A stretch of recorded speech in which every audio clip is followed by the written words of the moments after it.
नमस्कार साथियों, आज हम आए हुए हैं हरियाणा के अंदर गुड़गांव डिस्ट्रिक्ट में बहुत ही शानदार रिजल्ट के साथ में आई मैम के माध्यम से जानते हैं मैम को क्या क्या परेशानी थी और उन्होंने क्या क्या प्रोडक्ट लिए, आज वो कैसी हैं, उनका स्वास्थ्य कैसा है। मैम बताइए आपको क्या परेशानी थी। मैं बहुत ही बीमार रहती थी, टाइफाइड बुखार था, खून की कमी और सर में हमेशा दर्द रहता था, चक्कर आते रहते थे और कमजोरी महसूस होती थी।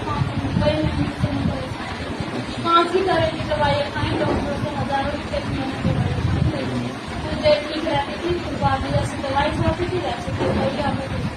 लेकिन सर ने मुझे प्रोडक्ट दिए, पैराडॉक, ऑस्टिकोडॉक और तुलसी, ये प्रोडक्ट दिए, जिनको खाने से हम समझे 1 महीने खाते खाते हो गया पीते, तो मुझे अब काफी आराम है, मुझे कोई दिक्कत कोई कमजोरी नहीं महसूस होती है।